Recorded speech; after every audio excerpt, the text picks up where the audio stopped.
Okay, minimalism for beginners. Let's do this. Okay, so I remember when I reached the point where I was just so sick of stuff. I literally sold 95% of everything I owned because I was so tired of being trapped by my belongings and the things that I owned.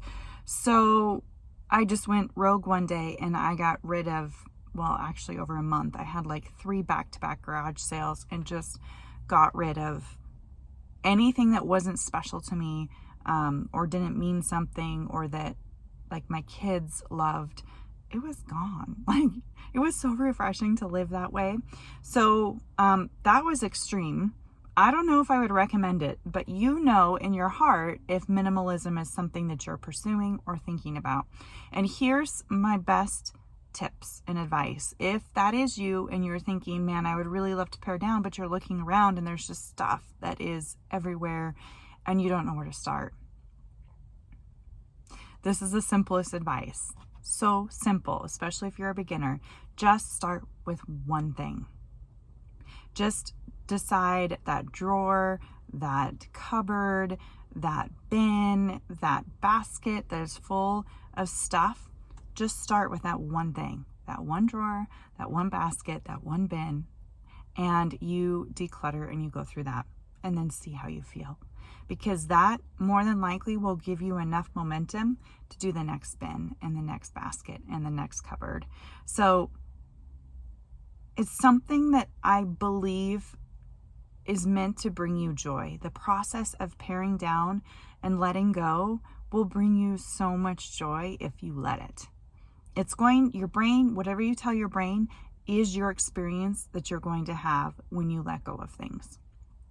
When you decide to live with less, when you simplify, when you put that stake in the ground and you say, I'm tired of living this way anymore. Maybe it was the accumulation. For me, it was, I liked deals, and so I would thrift and garage sale and do DIY projects as cheap as I could. But the problem is that I was accumulating so much stuff and things for my kids. Like, people are always getting rid of cast-offs, and I had no problem finding their cast-offs. What is that quote? One man's trash is another one's treasure. Like, that was my life, and it overtook everything in my mental health. It overtook my mental health and my brain and my joy. It robbed me of a lot until one day I said, no more. I'm not living this way anymore. So once you conquer that one thing, I want to know what your one thing is too. Leave it in the comments below and let me know.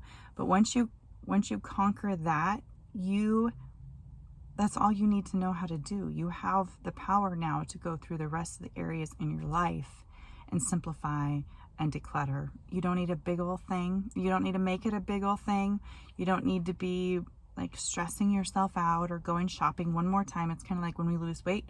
The diet's going to start on Monday, so I'm going to go have my cheat treat.